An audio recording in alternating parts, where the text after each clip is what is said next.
हमारी क्लास 10 की केमिस्ट्री का जो नेक्स्ट टॉपिक है वो है how to make chemical equation more effective. जैसे हम लोग केमिकल इक्वेशन के बारे में पढ़ चुके थे कि केमिकल रिएक्शन को उनके एलिमेंट के सिंबल और फार्मूला के बेसिस पर रिप्रेजेंट करना है, क्या कहलाता है? केमिकल इक्वेशन कहलाता है। अब हम ये सीखेंगे कि उसी केमिकल इक्वेशन को कुछ प्रॉपर्टी का यूज करके समथिंग कुछ मैनर का यूज करके हम उससे और ज़्यादा इंफॉर्मेशन गेन क्या क्या कर सकते हैं। मतलब कुछ ऐसा उसमें अरेंज कर दिए हम जिससे कि अगर उस केमिकल इक्वेशन को कोई भी बंदा देखे तो उससे जितना ज़्यादा हो सके उतना वो क्या कर सके, वो उससे इंफॉर्मेशन को गेन कर सके। और इसके लिए हम लोग क्या कर सकते हैं, 3 मेथड यूज करते हैं। तो सबसे पहला होता है कि उनका फिजिकल स्टेट को बताना, कि केमिकल इक्वेशन के माध्यम से है ना हम उनका फिजिकल स्टेट को क्या करें, शो कर दे।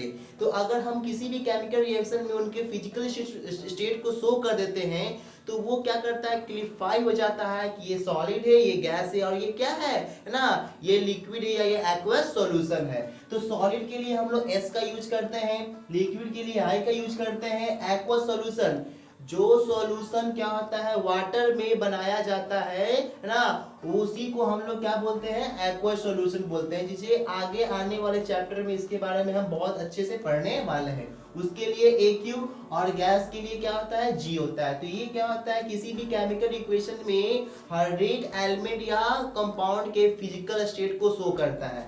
जैसे यहाँ पर हम एग्जांपल देखे हैं कि जब जिंक क्या होता है, डाइल्यूट सल्फ्यूरिक एसिड के साथ रिएक्शन करता है तो जिंक सल्फेट और हाइड्रोजन गैस बनाता है। तो यहाँ पर जिंक, तो जिंक क्या है, सॉलिड है, तो यहाँ पर S से डिनोट कर दिए। सल्फ्यूरिक एसिड क्या है, एक्वस सॉल्यूशन है, वह डाइल्यूट है क्योंकि उसमें पानी मिलाया गया है, इसी कारण वो क्या बन गया है, डाइल्यूट बन गया है। और ये रिएक्शन किया तो क्या बना, जिंक सल्फेट, तो जिंक सल्फेट का भी डाइल्यूट सॉल्यूशन बना, यानी क्या हो गया, AQ हो गया। और हाइड्रोजन क्या है, गैस है, तो वो गैस क्या होता है, उड़ जाएगा। तो यहाँ से क्या हो रहा है, इसका मतलब क्या हो रहा है, ये उड़ रहा है। अगर प्रिसिपिटेट का बात करें तो यहाँ पर एरो हम नीचे की ओर दे देंगे, तो जब नीचे की ओर रहेगा तो इसका मतलब क्या हो रहा है कि वहां पर क्या फॉर्मेशन हो रहा है, प्रिसिपिटेट का फॉर्मेशन हो रहा है ना। और अगर एरो ऊपर रहेगा दैट मींस वहां पर गैस का फॉर्मेशन हो रहा है, वो क्या हो रहा है, इवॉल्व कर रहा है। उसके बाद होता है कि उनमें हीट, कि वो एक्सोथर्मिक है कि इंडोथर्मिक है। अब एक केमिकल इक्वेशन मुझे दे दिया गया है, अब हम कैसे पता करेंगे कि वो एक्सोथर्मिक रिएक्शन है कि इंडोथर्मिक रिएक्शन है। हम लोग एक्सोथर्मिक रिएक्शन और इंडोथर्मिक रिएक्शन के बारे में पढ़ चुके हैं कि जिसमें क्या होता है, हीट लिबरेट करता है एक्सोथर्मिक, और जिसको रिएक्ट करने के लिए हीट का रिक्वायरमेंट होता है उसको क्या बोलते हैं, हम लोग इंडोथर्मिक बोलते हैं। तो एक्सोथर्मिक में देखो, हीट जब भी रहेगा, हीट साइन के लिए हम लोग प्लस हीट एनर्जी या ओनली प्लस एनर्जी का शो करेंगे। तो ये क्या शो करता है कि उस केमिकल रिएक्शन में क्या हो रहा है, हीट क्या हो रहा है, एज अ पार्ट के रूप में यूज हो रहा है। तो अगर एक्सोथर्मिक रहेगा तो प्लस हीट का साइन जो होगा वो प्रोडक्ट में होगा, है ना, दैट मींस क्या शो कर रहा है कि एज अ प्रोडक्ट के रूप में क्या नहीं कर रहा है, हीट वहां से लिबरेट कर रहा है। अगर इंडोथर्मिक रिएक्शन रहेगा तो वही प्लस हीट क्या होगा, रिएक्टेंट की तरफ होगा, यानी वो उस दो एलिमेंट को कंबाइन करने के लिए हीट का क्या हो रहा है, रिक्वायरमेंट हो रहा है। जैसे यहाँ पर देख लिए एक्सोथर्मिक का रिएक्शन क्या हो गया, रेस्पिरेशन का प्रोसेस, ऑक्सीजन के प्रेजेंस में भोजन का टूटना, ऑक्सीजन के प्रेजेंस में ग्लूकोज टूटा तो हमको क्या मिला, प्लस एनर्जी मिला ना। तो यहाँ पर हम क्या लिखे, प्लस एनर्जी, प्रोडक्ट के साइड में लिखे, यानी कौन सा रिएक्शन हो गया, एक्सोथर्मिक रिएक्शन हो गया। इंडो में जब हम लोग क्या करते हैं, नाइट्रोजन ऑक्सीजन को क्या करते हैं, लगभग 3000 डिग्री सेल्सियस पर गर्म करते हैं तो नाइट्रोजन मोनोऑक्साइड बनता है। तो यहाँ पर देखिए नाइट्रोजन गैस है, इसका फिजिकल स्टेट शो कर दिए, ऑक्सीजन गैस है, फिजिकल स्टेट शो कर दिए, और यहाँ पर प्लस हीट रिएक्टेंट साइड लिखे हैं, मतलब ये कैसा रिएक्शन हो गया, इंडोथर्मिक। कैसा हो गया, इंडोथर्मिक, क्योंकि इसको एग्जिबिट करने के लिए हीट का रिक्वायरमेंट है। उसके बाद ये सबसे इंपॉर्टेंट आता है अंडर विच कंडीशन, मतलब किस कंडीशन में रिएक्शन क्या हो रहा है, एग्जिबिट कर रहा है।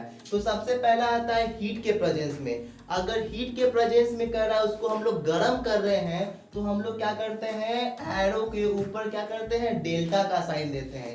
ये डेल्टा क्या शो कर रहा है कि इस रिएक्शन को एग्जिबिट करने के लिए क्या हो रहा है, हीट का रिक्वायरमेंट हो रहा है, मतलब उससे क्या हो रहा है, एक्सटर्नल सोर्स से हीट दिया जा रहा है। तो डेल्टा क्या शो कर रहा है कि उसे एक्सटर्नल सोर्स से हीट दिया जा रहा है। उसके बाद कैटलिस्ट, मोस्ट इंपॉर्टेंट। कैटलिस्ट का मतलब क्या होता है? देखो, कैटलिस्ट एक ऐसा सब्सटेंस होता है जो किसी भी केमिकल रिएक्शन के रेट को बढ़ाने के लिए, है ना, या किसी भी केमिकल रिएक्शन के रेट को घटाने के लिए, या किसी भी केमिकल रिएक्शन के रेट को बढ़ाने के लिए क्या होता है, हम लोग एक केमिकल सब्सटेंस का यूज करते हैं जिसका नाम क्या है? कैटलिस्ट। जैसे अगर कह दिए कि कोई कंपाउंड है ना, वो क्या हो रहा है, जल्दी जल्दी कंबाइन नहीं हो रहा है, दैट मीन्स उसका रेट क्या है? स्लो है। और उसके रेट को बढ़ाने के लिए हम लोग क्या किए? एक ऐसा सब्सटेंस का यूज किए जिसने क्या कर दिया? उसको तुरंत कंबाइन करवा दिया, और उसी सब्सटेंस का नाम क्या हो गया? कैटलिस्ट हो गया। समझ में आ गया ना? जैसे यहाँ पर देखिए एग्जांपल कि जब potassium chlorate that is KClO3 को हम लोग क्या करते हैं? गर्म करते हैं, किसके प्रेजेंस में? तो एक कैटलिस्ट, मैग्नीज डाइऑक्साइड कैटलिस्ट के प्रेजेंस में, तो वो टूटकर क्या हमको देता है? पोटासियम क्लोराइड और ऑक्सीजन। जैसे देखिए पोटासियम क्लोराइड क्या है? सॉलिड है। इसको हम लोग गर्म किए, डेल्टा साइन हमेशा क्या होगा? एरो के ऊपर होगा, और कैटलिस्ट हमेशा क्या होगा? एरो के नीचे। याद रखिएगा, कैटलिस्ट हमेशा एरो के नीचे होगा, और हीट का साइन अगर डेल्टा का साइन दिए हम लोग तो हमेशा वो क्या होगा? एरो को ऊपर होगा। अगर आप इसको इंटरचेंज कर दिएगा तो आपका टीचर नंबर काट सकता है। इसी कारण इन बातों का ध्यान हमेशा आप लोग को रखना है। तो जैसे ही हम लोग क्या किए, पोटासियम क्लोराइड को हम लोग हीट किए, है ना, in the presence of manganese, है ना, डाइऑक्साइड कैटलिस्ट के, तो वो क्या हो गया? वो टूट गया। क्या हो गया? टूट कर क्या मिला? पोटासियम क्लोराइड हमको ऑक्सीजन गैस हो गया। तो ये सब हम लोग यूज रखेंगे, ये सब हम लोग याद रखेंगे जब भी हम लोग केमिकल रिएक्शन को मोर इफेक्टिव बनाना है, उससे ज्यादा हम लोग इंफॉर्मेशन गेन करवा सकते हैं। उसके लिए हम लोग ये प्रॉपर्टी, ये फॉर्मूला का यूज करते हैं, जिससे कि हम किसी भी केमिकल रिएक्शन को मोर इफेक्टिव बना सकते हैं, है ना। आप लोग इसे राइट डाउन कर लीजिए।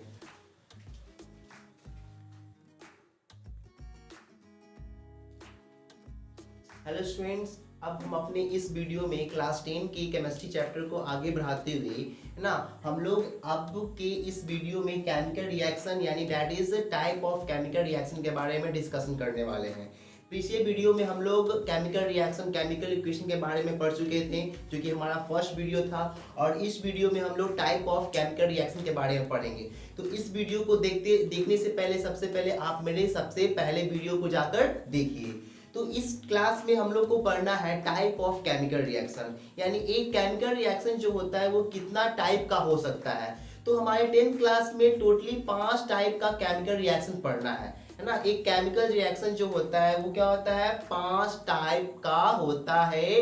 5 टाइप में क्या होता है? एग्जिट करता है। 5 टाइप में क्या होता है? एग्जिट करता है। जैसे सबसे पहला क्या हो गया? Combination reaction. सेकंड क्या हो गया? Decomposition reaction. थर्ड क्या हो गया? डिस्प्लेसमेंट रिएक्शन, है ना। फोर्थ क्या हो गया? Double displacement reaction. और फिफ्थ क्या हो गया? Oxidation and reduction reaction. Fifth क्या हो गया? Oxidation and reduction reaction. तो सबसे पहले हम लोग आएंगे कॉम्बिनेशन में। तो एक बार देखिए, इसमें क्या होगा कि दो एलिमेंट जो होगा वो आपस में मिलकर, आपस में केमिकली कंबाइन होकर एक नए कंपाउंड का फॉर्मेशन करेगा। तो जुड़ना क्या हो गया? कॉम्बिनेशन। डिकम्पोजिशन में हम लोग क्या करेंगे कि एक जो कंपाउंड होगा वो हीट के प्रेजेंस में, करेंट के प्रेजेंस में और सनलाइट के प्रेजेंस में क्या होगा? टूट कर दो नए नए कंपाउंड का फॉर्मेशन करेगा। तो वो आपका हो गया डिकम्पोजिशन रिएक्शन। अगर डिस्प्लेसमेंट की बात करें तो नाम ही से है डिस्प्लेसमेंट, यानी एक हाईली रिएक्टिव एलिमेंट जो होगा वो अपने से कम रिएक्टिव वाले एलिमेंट को उसके कंपाउंड से हटाकर खुद का क्या बना देगा? कंपाउंड बना देगा। तो वो क्या हो गया? Displacement reaction. जैसे ए बी सी, तो ए ने क्या किया? बी को हटा दिया और खुद चला गया ए सी के पास, तो क्या हो गया? ए सी प्लस बी। उसके बाद क्या हो गया? Double displacement. तो इसमें क्या होगा कि दो कंपाउंड आपस में केमिकली कंबाइन करेगा, उनका बॉन्ड टूटेगा और हाईली रिएक्टिव जो होगा अपने से कम रिएक्टिव वाले एलिमेंट को वहां से डिस्प्लेस करेगा और खुद का जाकर, यानी यहाँ पर बस क्या होगा कि डबल डिस्प्लेसमेंट होगा। यहाँ पर एक का डिस्प्लेसमेंट होगा, यहाँ पर क्या होगा? दोनों का डिस्प्लेसमेंट होगा। तो आपका क्या हो गया? Double displacement. और उसके बाद आखिरी मेरा क्या हो गया? Redox reaction, that is oxidation and reduction, यानी कि ऑक्सीजन के प्रेजेंस में एक रिएक्शन जिसमें क्या होगा, ऑक्सीजन जुड़ेगा, एक रिएक्शन जिसमें क्या होगा, ऑक्सीजन निकलेगा, है ना।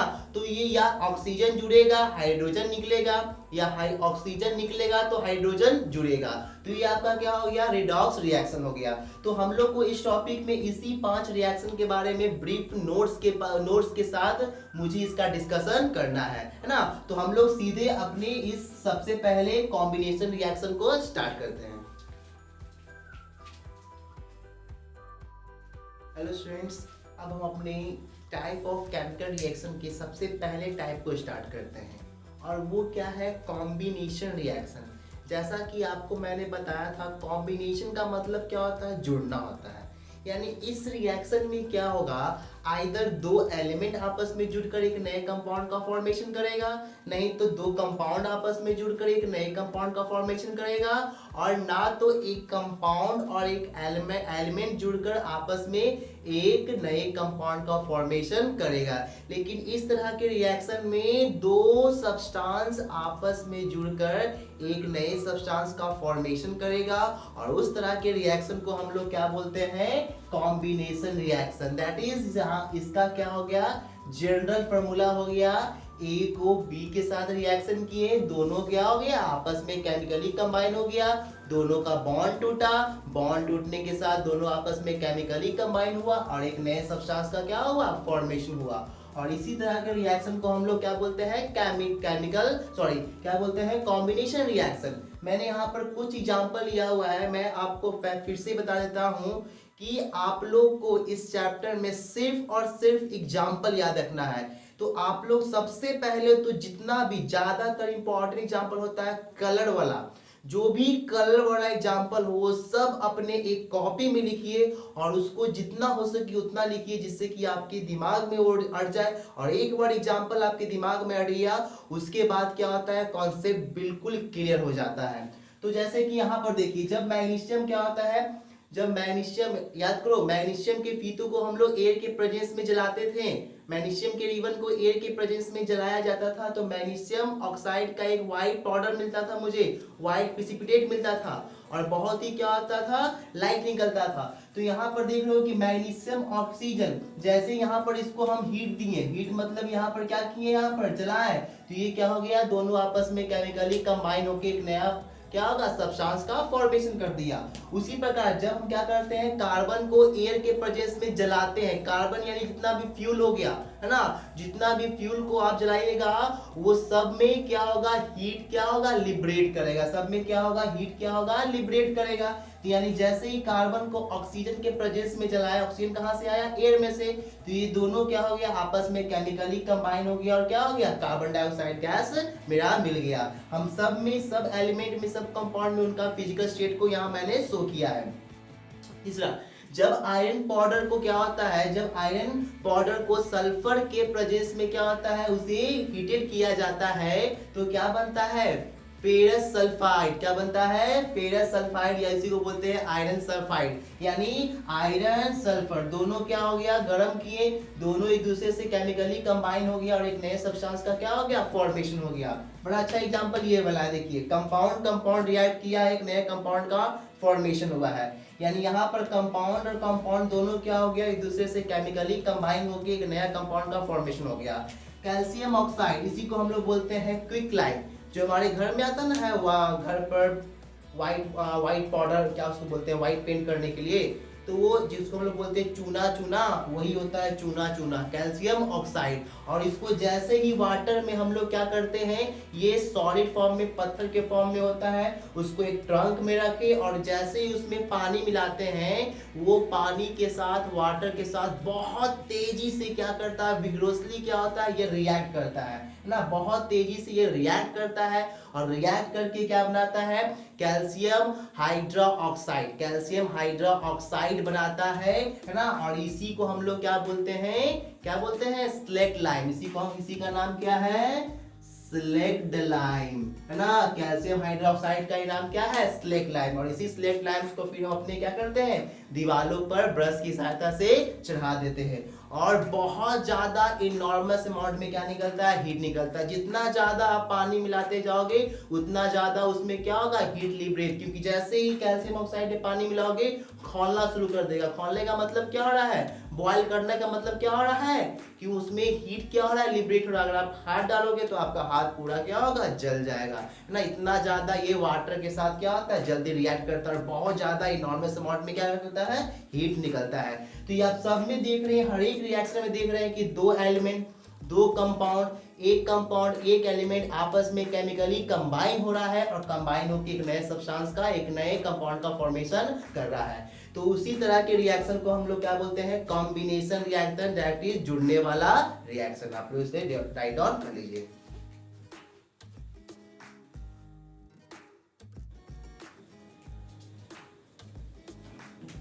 हमारा जो अगला आता है, अगला हमारा जो टाइप ऑफ रिएक्शन है वो है डीकम्पोजिशन रिएक्शन।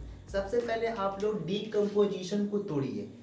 डीकम्पोजिशन, देखिए इसको तोड़ेंगे तो डी और कंपोजिशन मिलेगा, मतलब जो सब्सटेंस है उसका जो कंपोजिशन है उसको तोड़ डालो। जो सब्सटेंस का कंपोजिशन है उसको तोड़ डालो, वही आपका कौन सा रिएक्शन हो गया, डीकम्पोजिशन रिएक्शन। यानी एक डीकम्पोजिशन रिएक्शन में क्या होता है, एक सब्सटेंस जो होता है उसको हीट एनर्जी के प्रेजेंस में, करेंट के प्रेजेंस में या सनलाइट के प्रेजेंस में क्या होता है, दो या दो से ज्यादा सिंपलर सब्सटेंसेज में कन्वर्ट किया जाता है, ब्रेक डाउन किया जाता है, टूट जाता है।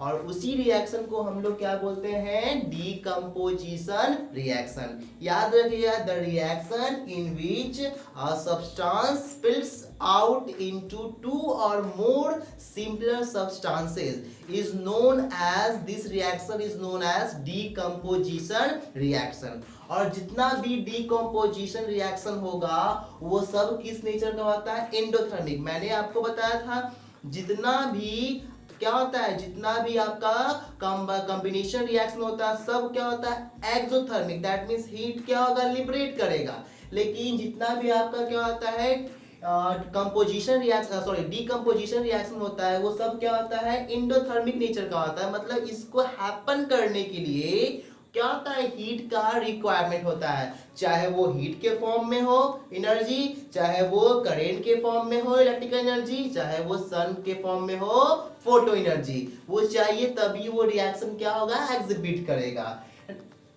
ये आपका क्या हो गया, ये जस्ट जो ये रिएक्शन है डीकम्पोजिशन रिएक्शन, ये कॉम्बिनेशन रिएक्शन का क्या होता है, उल्टा होता है। कॉम्बिनेशन रिएक्शन में दो जुड़ता है तीसरा नया बनता है, इसमें एक रहेगा वो दो टूटकर दो नया नया बन जाएगा। तो उसी को हम लोग क्या बोलते हैं, डीकम्पोजिशन रिएक्शन। जनरल फॉर्मूला ए डिकम्पोज हुआ और बी और सी में क्या हो गया, ब्रेक डाउन हो गया। देखिए ये मैंने जैसा अभी बताया आप लोग को कि डीकम्पोजिशन रिएक्शन होता है वो तीन चीज के प्रेजेंस में होता है, तीन एनर्जी के प्रेजेंस में होता है। पहला हीट एनर्जी के प्रेजेंस में, दूसरा इलेक्ट्रिकल एनर्जी के प्रेजेंस में और तीसरा सनलाइट यानी फोटो एनर्जी के प्रेजेंस में। अगर क्या होगा, हीट एनर्जी के प्रेजेंस में एक सब्सटेंस टूटकर दो या दो से ज्यादा सिंपल सब्सटेंस में कन्वर्ट होगा तो उसको हम लोग थर्मल डीकम्पोजिशन बोलेंगे। और उसके बाद एक सब्सटेंस अगर करेंट के प्रेजेंस में दो या दो से ज्यादा सिंपल सब्सटेंसेस में कन्वर्ट हो रहा है तो उसे हम लोग क्या बोलेंगे, इलेक्ट्रोलाइटिक डीकम्पोजिशन बोलेंगे। अगर कोई सब्सटेंस सनलाइट के प्रेजेंस में डीकम्पोज होकर दो या दो से ज्यादा सिंपल सब्सटेंस में कन्वर्ट हो रहा है तो उसे हम लोग क्या बोलेंगे, फोटो डीकम्पोजिशन। यही आपका तीन तरह का डीकम्पोजिशन है, थर्मल, इलेक्ट्रोलाइट और फोटो डीकम्पोजिशन। थर्मल डीकम्पोजिशन में हम लोग आते हैं एग्जांपल के साथ, तो वैसा रिएक्शन जिसमें एक सब्सटेंस जो होता है वो दो या दो से ज्यादा सिंपल सब्सटेंसेस में कन्वर्ट होता है in the presence of heat energy. Heat energy के प्रेजेंस में अगर कोई सब्सटेंस दो या दो से ज्यादा सिंपल सब्सटेंसेस में कन्वर्ट हो रहा है दैट इज वो कौन सा रिएक्शन होगा, डीकम्पोजिशन। और डीकम्पोजिशन के अंतर्गत कौन सा होगा, तो हीट एनर्जी के प्रेजेंस में that is thermal decomposition. Thermal का मतलब है क्या होता है, हीट एनर्जी। जैसे एग्जांपल में देखिए इसे हम लोग क्या बोलते हैं, लाइमस्टोन बोलते हैं। क्या बोलते हैं, लाइमस्टोन। या इसका एक और नाम क्या है, कैल्शियम कार्बोनेट। क्या नाम इसका है, कैल्शियम कार्बोनेट, कैल्शियम कार्बोनेट। और जैसे ये किसका साइन है, डेल्टा, हीट एनर्जी का है, इसको गर्म किया जा रहा है। तो जैसे ही कैल्शियम कार्बोनेट को हम लोग गर्म करते हैं, ये डिकम्पोज होता है, मतलब ब्रेक डाउन होता है, टूटता है, और टूटकर दो नए सिंपलेस्ट सब्सटेंसेस में कन्वर्ट हो जाता है, दैट इज कैल्शियम ऑक्साइड और कार्बन डाइऑक्साइड। कैल्शियम ऑक्साइड को हम लोग क्या बोलते हैं, क्विक लाइम बोलते हैं। और ये जो लाइमस्टोन है, इसका यूज क्या होता है, इंडस्ट्रियल सेक्टर में सीमेंट बनाने में इसका यूज किया जाता है। और इसका यूज आप लोग जानते हैं, जैसे ही इसको हम लोग पानी में मिलाएंगे बहुत जल्दी मिलेगा और एक्सोथर्मिक रिएक्शन होगा, हीट लिबरेट करेगा, और व्हाइट वॉशिंग के लिए इसका यूज किया जाता है। फेरस सल्फेट किस कलर का होता है, ग्रीन कलर का होता है ना। जैसे ही इसको हम लोग डिकम्पोज करेंगे in the presence of heat energy, ये डिकम्पोज होके दो सिंपल सब्सटेंसेस, दो से ज्यादा सिंपल सब्सटेंसेस में कन्वर्ट हो जाएगा। एक बनेगा फेरिक ऑक्साइड, सल्फर डाइऑक्साइड और सल्फर ट्राइऑक्साइड, है ना। ये क्या आप ये सब देख रहे हैं, ये सब क्या हो रहा है, एक सब्सटेंस से सिंपल सब्सटेंस में कन्वर्ट हो रहा है। किसके प्रेजेंस में हो रहा है, हीट एनर्जी के प्रेजेंस में हो रहा है। तो कौन सा डिकम्पोजिशन बोलेंगे हम लोग, थर्मल डिकम्पोजिशन। यहाँ पर देखिए इलेक्ट्रोलाइटिक डिकम्पोजिशन, ये हीट एनर्जी के प्रेजेंस में था, तो ये क्या होगा, ये करंट के प्रेजेंस में होगा। कि वैसा रिएक्शन, वैसा डिकम्पोजिशन रिएक्शन जिसमें एक सब्सटेंस जो होता है वो दो या दो से ज्यादा सिंपल सब्सटेंसेस में टूट जाता है in the presence of current. जैसे उससे करंट पास करवाया जाता है, वो क्या होता है, दो या दो से ज्यादा सिंपल सब्सटेंसेस में कन्वर्ट हो जाता है। उसको हम लोग क्या बोलते हैं, इलेक्ट्रोलाइटिक डिकम्पोजिशन बोलते हैं। जैसे आप लोग इलेक्ट्रोलाइसिस पढ़े होंगे क्लास 8 में, कि इलेक्ट्रोलाइसिस क्या होता है, कि हम लोग क्या इसका बगल की डायग्राम में आप लोग इलेक्ट्रोलाइसिस के बारे में पूरा डिफाइन देख रहे होंगे कि इलेक्ट्रोलाइसिस क्या होता है ना। एक क्या हो गया, बीकर हो गया, उसको उसमें कार्बन का इलेक्ट्रोड होगा, एक एनोड होगा, एक कैथोड होगा, उसको हम लोग बैटरी से कनेक्ट करेंगे। और उससे जैसे ही उससे हम लोग बैटरी को स्विच ऑन करेंगे, तो जैसे ही उसे करंट पास करेगा, वो जो सॉल्यूशन है वो क्या होगा, टूटना शुरू होगा। वो टूटा किसके प्रेजेंस में, करंट के प्रेजेंस में, तो उसको उनका कौन सा रिएक्शन बोलेंगे, इलेक्ट्रोलाइटिक डिकम्पोजिशन। जैसे वाटर, तो जैसे ही हम लोग वाटर में करंट पास करवाते हैं, तो वाटर में कौन कौन सा है, हाइड्रोजन, ऑक्सीजन। तो जैसे इससे करंट पास करवाया जाता है, ये डिकम्पोज हो जाता है, टूट जाता है, और टूटकर दो सिंपल सब्सटेंसेस का फॉर्मेशन करता है। और यहाँ पर क्या बना, हाइड्रोजन और ऑक्सीजन गैस। जैसे ही वाटर का हम लोग इलेक्ट्रोलाइसिस किए, इलेक्ट्रोलाइसिस करने का मतलब उससे हम लोग है ना इसको इलेक्ट्रोलाइट के रूप में लिए, मतलब इसको जिससे जो कंडक्टर है ना, जहां पर हम लोग इलेक्ट्रोड को रख रहे हैं, जैसे यहाँ पर देखिए, ये आपका कार्बन इलेक्ट्रोड हो गया, और ये जो सॉल्यूशन हो गया, ये इसी को हम लोग क्या बोलते हैं, electrolyte. The solution which conduct electricity, the solution which conduct electricity is known as electrolyte. जो सॉल्यूशन क्या होता है, इलेक्ट्रिसिटी को कंडक्ट करता है, उसे हम लोग क्या बोलते हैं, इलेक्ट्रोलाइट बोलते हैं। तो यहाँ पर ये एज ए इलेक्ट्रोलाइट के रूप में यूज हुआ। जैसे ही करंट पास की, क्या हो गया, करंट के प्रेजेंस में डिकम्पोज होकर दो सिंपल सब्सटेंस में कन्वर्ट हो गया। और जब करंट के प्रेजेंस में कोई सब्सटेंस सिंपल सब्सटेंस में कन्वर्ट होता है, तो उसे हम लोग क्या बोलते हैं, इलेक्ट्रोलाइटेड, है ना, इलेक्ट्रोलाइटेड डिकम्पोजिशन। क्या बोलते हैं हम लोग, इलेक्ट्रोलाइटिक डिकम्पोजिशन। और एग्जांपल देखने के लिए, ये सब क्या है, जितना भी आपको है ना एसिड मिलेगा, बेस मिलेगा, साल्ट मिलेगा, ये सब क्या होता है, बहुत ही अच्छा इलेक्ट्रोलाइट होता है।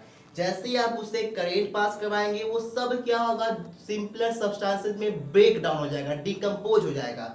Sodium chloride, current pass, sodium chloride मॉल्टन state में घुला हुआ, सॉलिड स्टेट में नहीं, नमक नहीं, पानी में घुला हुआ। जैसे ही करंट पास करेंगे, उससे क्या होगा, सोडियम अलग, क्लोरीन गैस क्या होगा, अलग हो जाएगा। कैसा रिएक्शन है, डिकम्पोजिशन, किसके प्रेजेंस में, करंट के प्रेजेंस में। और करंट के प्रेजेंस में जो डिकम्पोजिशन होता है, उसको हम लोग क्या बोलते हैं, इलेक्ट्रोलाइटिक डिकम्पोजिशन। उसके बाद देखिए फोटो का मतलब भी किससे होता है, सनलाइट से। फोटो का मतलब होता है सनलाइट, फोटो का मतलब क्या होता है, सनलाइट। तो देखिए, जो डिकम्पोजिशन रिएक्शन सनलाइट के प्रेजेंस में क्या होता है, टूटता है। जो सब्सटेंस सनलाइट के प्रेजेंस में सिंपल सब्सटेंस के फॉर्म में क्या होता है, टूट जाता है, और उसी रिएक्शन को हम लोग डिकम्पोजिशन तो कहते हैं। किसके प्रेजेंस में हो रहा है, सनलाइट के प्रेजेंस में होगा, तो उसे हम लोग क्या बोलते हैं, फोटो डिकम्पोजिशन। क्या बोलते हैं, फोटो डिकम्पोजिशन। जैसे यहाँ पर देखिए, जैसे ही सिल्वर क्लोराइड को हम एक क्या लिए, जार लिए, उसमें सिल्वर क्लोराइड ले लिए, उसको छत पर छोड़ दिए। जैसे ही सनलाइट पड़ेगा उस सिल्वर क्लोराइड पर, है ना, वो सिल्वर क्लोराइड क्या होगा, ब्रेक डाउन होना शुरू कर देगा, डिकम्पोज होना शुरू कर देगा, और डिकम्पोज होकर हमको क्या मिलेगा, सिल्वर और क्लोरीन। क्या होगा, सिल्वर और क्लोरीन। क्लोरीन गैस क्या होगा, उड़ जाएगा और मुझे क्या मिल जाएगा, सिल्वर मिल जाएगा। तो ये कैसा रिएक्शन है, डिकम्पोजिशन रिएक्शन, क्योंकि एक सब्सटेंस जो है वो दो नए सिंपलर सब्सटेंसेस में कन्वर्ट हो रहा है। किसके प्रेजेंस में हो रहा है, सनलाइट के प्रेजेंस में हो रहा है। तो इसी कारण इसको हम लोग कौन सा डिकम्पोजिशन बोलते हैं, फोटो डिकम्पोजिशन बोलते हैं, है ना। तो ये सब आपका क्या हो गया, थर्मल डिकम्पोजिशन हीट के प्रेजेंस में, इलेक्ट्रोलाइटिक डिकम्पोजिशन करेंट के प्रेजेंस में, और फोटो डिकम्पोजिशन सनलाइट के प्रेजेंस में। अब इसका हम लोग यूज देख लेते हैं। जितना भी हम लोग ओर से जो मेटल को निकालते हैं, तो ओर क्या होता है, वो मेटल के ऑक्साइड के फॉर्म में होता है, मेटल के सल्फाइड के फॉर्म में होता है। तो उनके ऑक्साइड से उनके सल्फाइड्स का जो हम एक्सट्रैक्शन करते हैं मेटल का, वो सब में क्या होता है, इन तीनों का यूज, तीनों में से किसी भी का क्या होता है, यूज किया जाता है। ज्यादातर क्या होता है, इसका यूज किया जाता है।